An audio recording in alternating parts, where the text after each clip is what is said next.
About chapter 5, developing working relationships. Most of this chapter we talk about movies, strangely enough, but we'll get into that in just a second. A practitioner should begin a professional relationship by determining how they will present themselves and how they will behave. It is important for the practitioner to set aside their personal feelings and concerns in order to fully focus on their client. It is important that a practitioner accepts and understands the client's beliefs, their perceptions, their stereotypes, their biases, their prejudices, and their life experiences. The core interpersonal qualities that a practitioner brings to a relationship include warmth, respect, genuineness, empathy, and acceptance. Trust can be developed by being understanding or empathetic, listening attentively, and showing respect. Warmth, being kind and accepting in a non-judgmental way. Expression of warmth in one culture may be perceived as differently in another culture. Cheek touching is commonly used to show warmth in many cultures around the world, but not on the Navajo Nation. Empathy is the ability to understand another person's emotions, feelings, thoughts, and behaviors from that person's viewpoint. As we attune to another person's internal state, a feeling of being connected develops.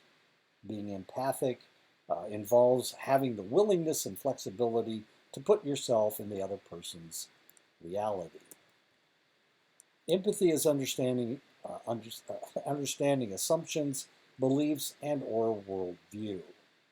Empathy requires understanding another person's subjective experience while maintaining the capacity to differentiate from that person. Empathy is not the same as pity or sympathy. Pity involves sorrow or grief aroused by someone else's suffering. Sympathy involves feeling affected by whatever affected the other person. Respect or unconditional positive regard is expressed by affirming and appreciating clients without condoning their harmful behaviors. Looking for the good, regard for thoughts, feelings, and abilities, noticing, acknowledging, and highlighting clients' strengths, capabilities, resilience, coping ability, potential, and resources. Being polite and following appropriate cultural norms.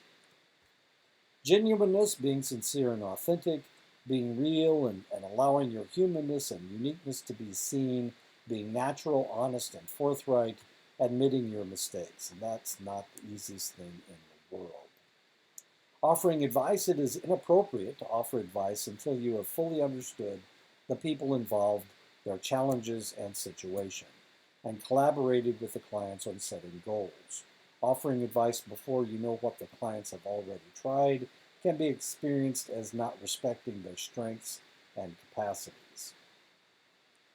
Reassuring in an attempt to reduce pain, the pain clients feel about their problem can motivate them to solve the problem. Negating the importance of the client's pain can lead them to feel that they are not fully understood or respected. For example, telling someone it will all work out in the end, or don't worry about it, indicates the capacity to stop worrying on command, which most people don't have. Offering excuses helps clients set goals. These are common mistakes that people make. Offering advice, reassuring the client, offering excuses, that's a common mistake. Asking leading questions that give advice, dominating through teaching. One of the problems with offering excuses is that the client needs to set their own goals, not you. So the client needs to do that. Dominating through teaching. Teaching is dominating or pushy, can suggest one right way. Communicating in a dominating way tends to invite people to feel shamed or rebellious and to withdraw or become defensive and argue. This implies there is only one way to resolve an issue. And the reality is that there are as many ways as there are clients. If you think that I'm teaching you the only way that there is to do counseling, you're incorrect. If you want me to show you how to do counseling, I can show you a way to do it, but you're going to have to create your own voice. And this is one of the most important things I can tell you about counseling is that you need your own voice. You can't have Bradway's voice. That's not going to work. It's not going to work for you. Um, there are things about me that some people don't like. So if you try to use my voice, then one of the things that that you might potentially do is lose your clients. You need to be careful. Labeling, a sophisticated way to judge, criticize, or blame another person, and is not helpful.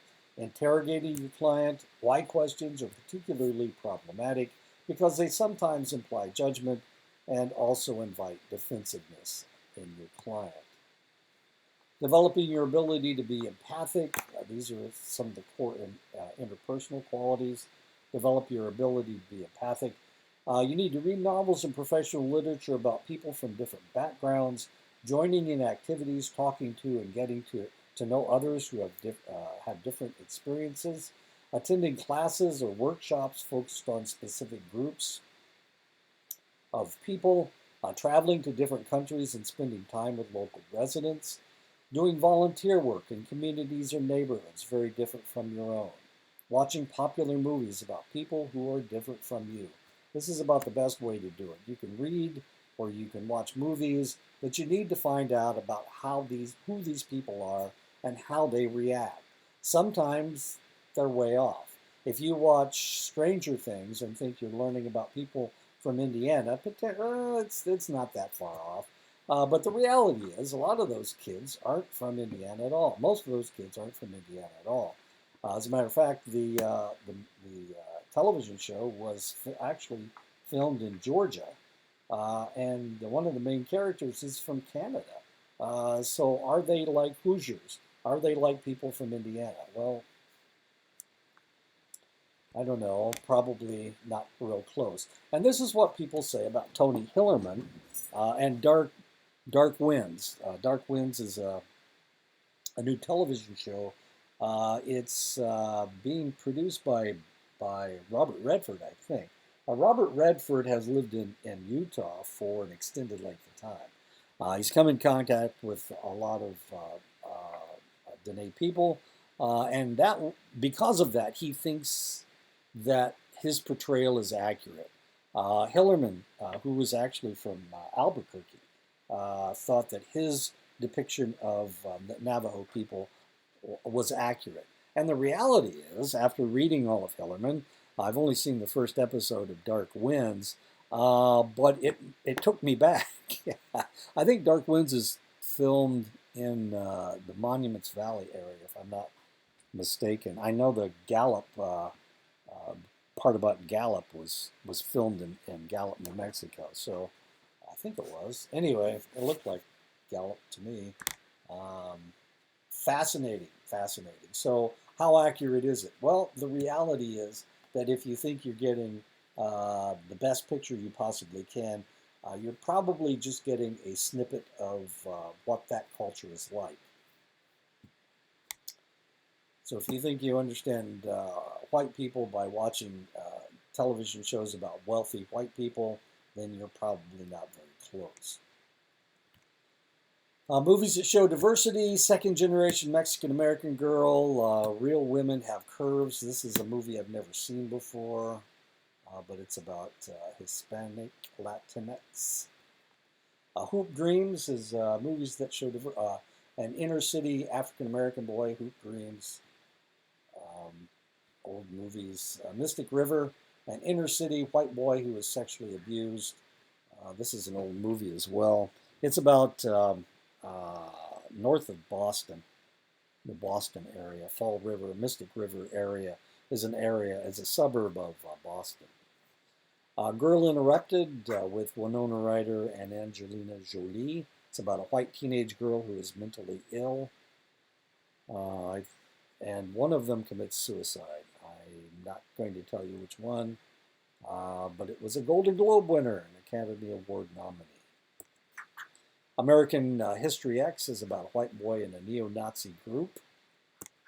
Bend It Like Beckham is about a second generation Indian girl living in London, and this is the Indian girl, and this is Keira Knightley's actually this was Keira Knightley's first movie. Really, I really like this movie for a couple different reasons. One is because it shows the differences between two cultures and cultural clashes, but it also shows how people can befriend somebody from another culture, especially and even a rejecting culture like the Indian culture in England. What's the other reason I like this movie? Oh, it's about soccer. I Am Sam is about people with developmental disabilities. Radio is about people with developmental disabilities. Cuba Gooding Jr.'s character is the individual with the, it's a true story actually, is the individual with the developmental disability. My family is about a Mexican American family living in Los Angeles. What's Eating Gilbert Grape has Johnny Depp, one of his first starring roles. It's about a white rural family dealing with issues related to poverty, autism, obesity, depression, and suicide. Leonardo DiCaprio is actually also in this movie. Soul Food is about an African American family facing serious illness and death. Sleeping with the Enemy, you may have seen this one. It's got Julia Roberts in it, of course. Women struggling with partners who are physically abusive. Tina is about a woman struggling with partners who are physically abusive. This is Tina Turner and Ike Turner. Ike has since passed away, but evidently he was quite abusive. I've never actually seen this movie. The Notebook, I haven't seen this one either. My wife wants me to, but I have not had an opportunity to see it. Let me say that. People facing challenges related to aging, and the female character is dying in a nursing home, and they are reading a notebook of what happened to them when they were teenagers and how they got together. On Golden Pond, people facing challenges related to aging. This is Henry Fonda's last movie. One of Katharine Hepburn's last movies as well. Driving Miss Daisy, people facing challenges related to aging. Morgan Freeman and Jessica Tandy just before she died. In this one. Iris, I've never seen this one either. People facing challenges related to aging. Iris, I'm not sure what this one's about. Women with drug and alcohol problems, 28 Days. This is about Sandra Bullock. She's out of control, and the court orders her to go to rehab, and she has to spend a month there. And she tries to cheat, and it doesn't work. And anyway, it's about her getting sober. Really good movie. Losing Isaiah is about women with drug and alcohol problems. That's Halle Berry's role. She is a drug addict who leaves her baby while she's high behind a dumpster or something. And they find the baby, and Jessica Tandy is the social worker. And she decides to adopt Isaiah. And eventually what happens is Halle Berry's character cleans up and tries to get the baby back. And that's what Losing Isaiah is all about. When a Man Loves a Woman, Andy Garcia and Meg Ryan. This is about a woman with drug and alcohol problems. That's Meg Ryan. It's a really good movie about people losing themselves to alcohol and drugs, as Meg Ryan's character does. The biggest problem is they've got a child, and she stops paying attention to the child when she's drunk.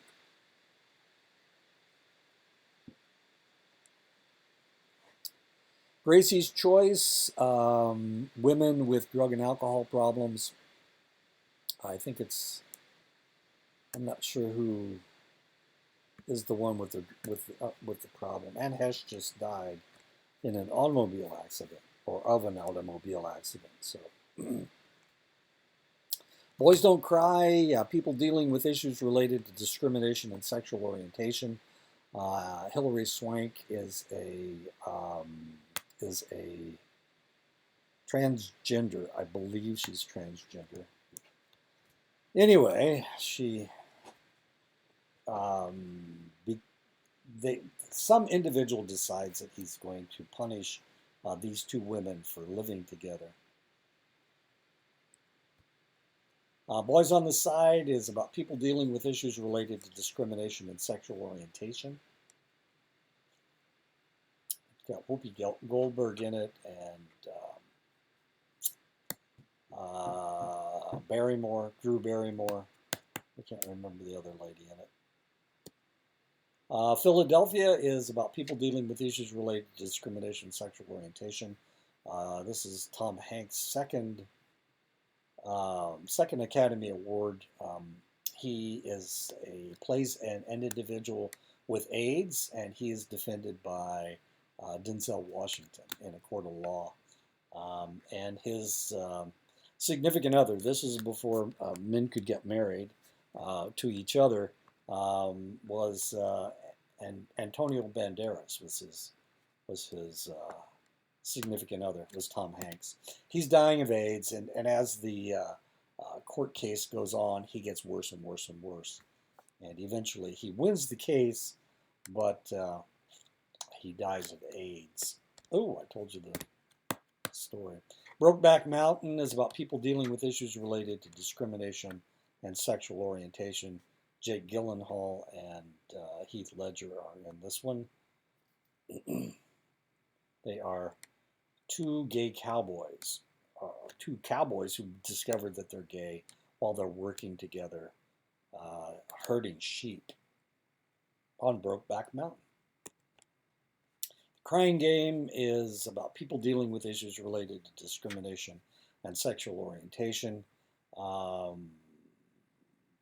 This individual is transgender, and this individual falls in love with her, but it turns out that it's a transgender person, and she hasn't become transsexual yet. She hasn't changed her gender yet, and he's very confused.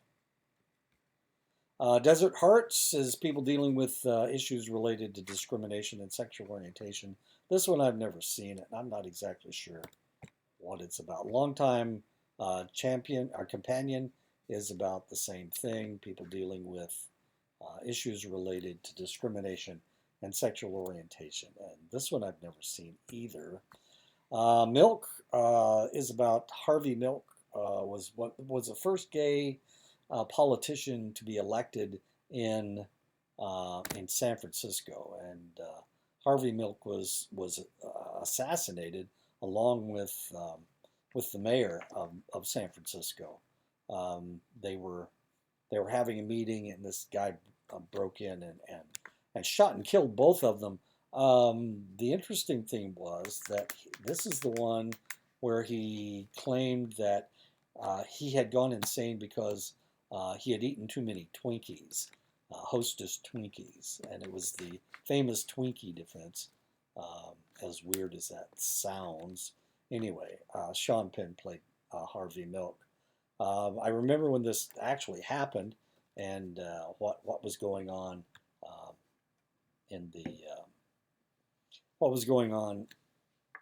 with the individual trying to defend himself. The famous Twinkie defense. As good as it gets, of course, white man who is dealing with obsessive compulsive disorder. He has to befriend a man who is gay, and he has a problem with gay men. He has problems with lots of different things, but he falls in love with the dog that belongs to the gay man, and so it's and he also has affection for a waitress, and it gets real strange. As Good as It Gets, Jack Nicholson. And Helen Hunt and Kinnear, Greg Kinnear. Beautiful Mind is about a white man who has schizophrenia. He's played by Russell Crowe. Children of a Lesser God is about a white woman who is deaf. These are pretty old movies. My Left Foot, Daniel Day-Lewis and Brenda Fricker. It's about a man with cerebral palsy. And this was Daniel Day-Lewis's first Academy Award. He won one for, did he win one for Lincoln? But he also won one for Last of the Mohicans, I believe. The Green Mile, Tom Hanks. This is about men in prison. Dead Man Walking, also about men in prison. Sean Penn plays an individual that is about to be executed, and Susan Sarandon is a nun who is trying to help him on his last days on earth. The Shawshank Redemption, about men in prison. The Saint of Fort Washington is about people who are homeless. Never actually seen this movie. Monsters Ball is about struggles of a single African American mother. That single African American mother is Halle Berry. Heath Ledger's character commits suicide in the movie. Billy Bob Thornton is the father of Heath Ledger's character, and he helps Halle Berry's son gets hit by a car, and he tries to help her, and he becomes her friend, and then they become more than just friends. But this is in the South, so there's a lot of racial discrimination, and of course, Billy Bob Thornton's character is white, and his father is a racist, a very severe racist. So there's a lot of tension going on. All he wants to do is help, but it turns out he's not allowed to. He's not supposed to. The Soloist is about an African American man who is homeless, has schizophrenia, but he is a talented musician, and that is Jamie Foxx. And Robert Downey Jr., his character tries to help him. The Joy Luck Club is about a second-generation Asian American woman. The Eat, Drink, Man, Woman is about challenges in a Taiwanese family. America is about a divorced Palestinian woman and her son. I've never seen this one either, nor that one, so I guess I'm not doing very good, am I?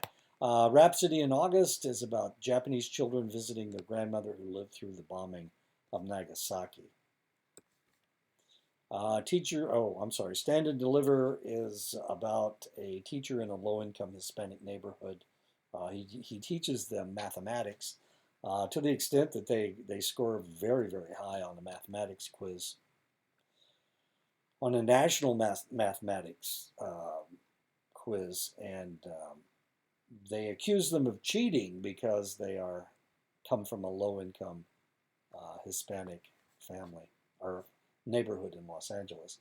Challenges, Four Little Girls is challenges that African Americans have faced. This is about four little girls that were killed in a church bombing in Birmingham back in the 60s. Do the Right Thing is challenges African Americans have faced. This is a what's wrong with my memory? This is a Spike Lee movie, and Spike Lee actually stars in the movie.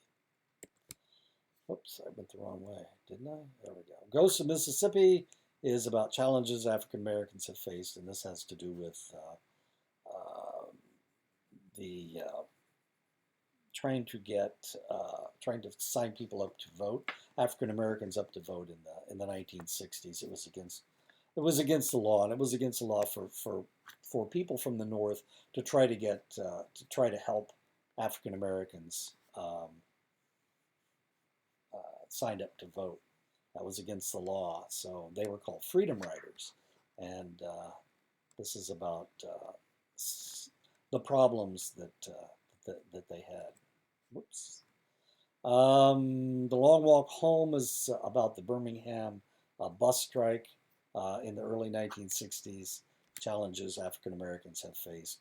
In this movie, what's her first name? Anyway, she's the white lady, and Whoopi Goldberg is her maid, and Whoopi Goldberg decides they start the.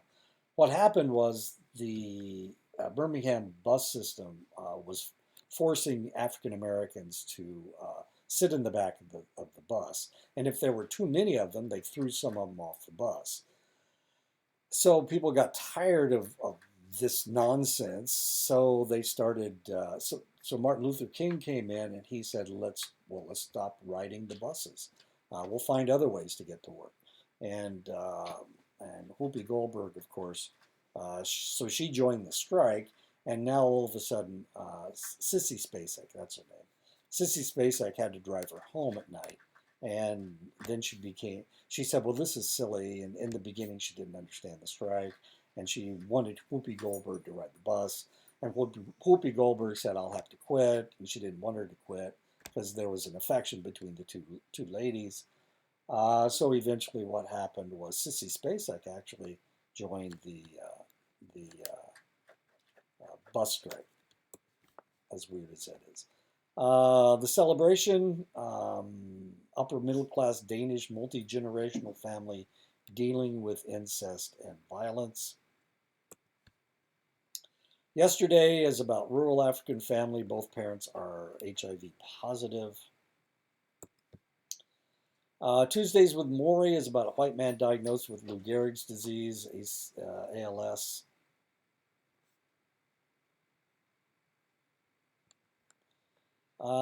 Rain Man is about a white man diagnosed as an autistic savant. That's got Tom Cruise, and the individual that's an autistic savant is Dustin Hoffman. Lars and the Real Girl is about a white man dealing with mental illness. As I understand, I've never seen this movie, but it sounds really fascinating. Lars is very bashful, and he decides that he wants to start dating women, but instead of starting off with women, he starts off with a rubber doll, with a blow-up doll, and he lives in this small town, a rural small town somewhere, and the town decides that they're going to support him in this. So he keeps walking around with this blow-up doll, and people act like the doll is alive. If I get it, if I'm getting this correctly. Anyway, it's a white man dealing with mental illness. Cyrus is a single white mother who has devoted her life to her 21-year-old son. And of course, that's Jonah Hill as her 21-year-old son. The Diving Bell and the Butterfly is about a white man adapting to being mute and paralyzed. Pieces of April is about a white middle-class family. Their oldest daughter is estranged from the family, and the mother is ill and dying, and she has aging grandparents. So that has Katie Holmes as the young girl. Precious is about an African American teenager living on welfare. She's pregnant as a result of incest. The Namesake is about a first-generation Indian man in the United States. It's really a fascinating movie. I have a former student from Ashford who is from Bangladesh, and he suggested that if I wanted to understand people from South Asia, I needed to watch this movie. And I'll tell you, it's a really, really fascinating movie. So if you ever have a client or have a need to understand people from South Asia, then The Namesake is an excellent movie to watch. City Island is about a white, blue-collar family dealing with a grown son recently released from prison. As It Is in Heaven is about a white Swedish community with issues related to the impact of bullying on a child and domestic violence. Scandinavia, it's supposed to be the happiest place on earth. It's not Disneyland, it's Scandinavia, Sweden, Norway, Finland, Denmark. They have a problem with bullying of children. If they perceive that a child is a weakling, then they will do what they call mobbing, and they will bully the kid until they either change their ways or somebody makes them change or makes them do something different. It's really not very pretty. Winter's Bone is about a poor white Appalachian family, father missing and mother mentally ill. Mother's Bone. Goodnight, Mr. Tom is about a white British family, single, mentally ill mother, neglect, and abuse of children. And I've never seen this either. Children of Heaven is about a poor Iranian family struggling to manage. American Beauty is a family facing challenges. It's an old movie. Lost in Translation is challenges faced by white adults, and this is a white adult in Japan. Japan is very, very different from the United States. It's very crowded. White people are considered gaijin. They're considered they stand out like a sore thumb. It's not a good place to go if you don't have something to do. We were there in the military, so it was different. Up in the Air is about challenges faced by white adults. It has George Clooney in it. I'm not exactly sure. I've seen this movie. Didn't impact me very much. Life as a House is about challenges faced by white adults. Okay. Million Dollar Baby is about challenges faced by white adults, and the white adult in this case is Clint Eastwood, and Hilary Swank's character wants to be a professional boxer, and so Morgan Freeman and Clint Eastwood train her to box. Edward Scissorhands. This is another Johnny Depp movie.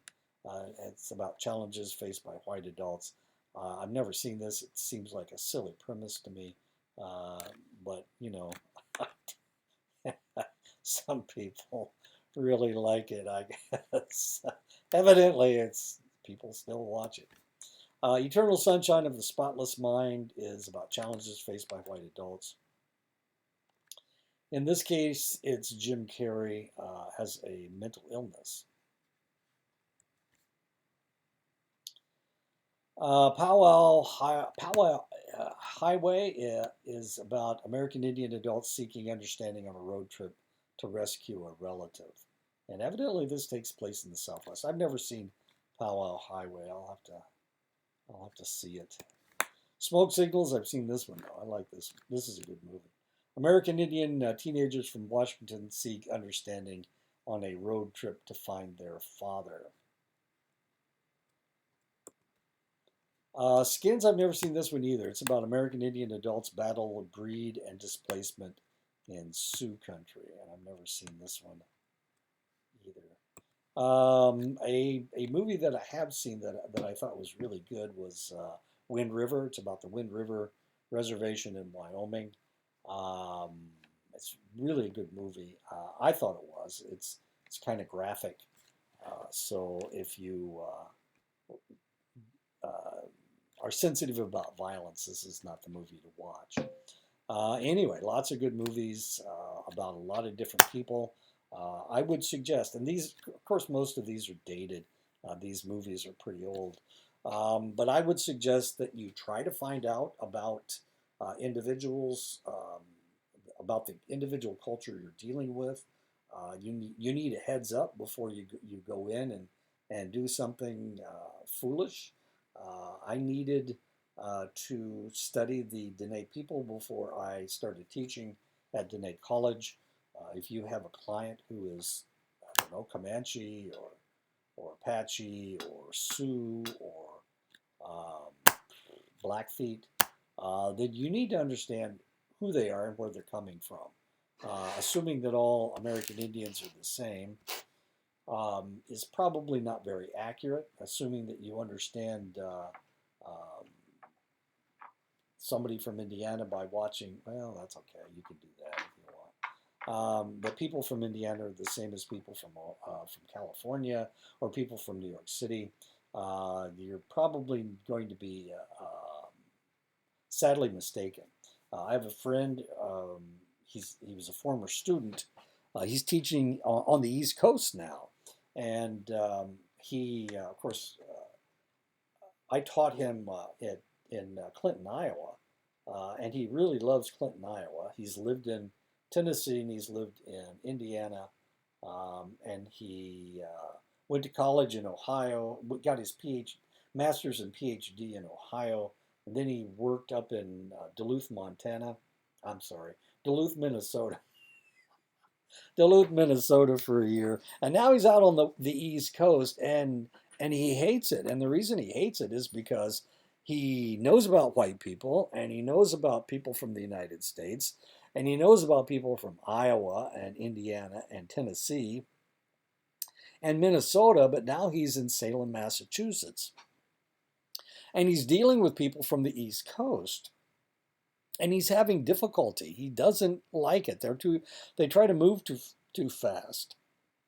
So one of the things that I would suggest to you, and this is what I told him to look at for movies from the East Coast, but he wouldn't do this before he took the job. I'm not sure why. He was just really hungry to find a job.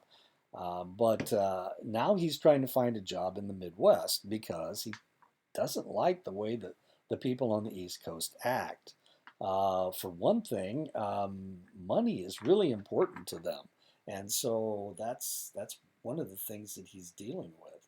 Another thing was that when he was up in Minnesota teaching at University of Minnesota Duluth, one of the things he was teaching in the business department, and because he was teaching in the business department, he's used to psychology students, and these were business students, and they didn't want to talk about how people feel. They didn't want to talk about how people functioned.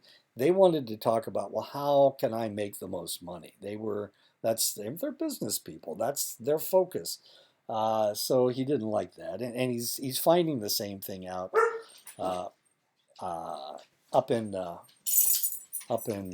Massachusetts. So we'll see what happens. He's trying to come back to this closer to Iowa. Anyway, that's it. I'll talk to you next week.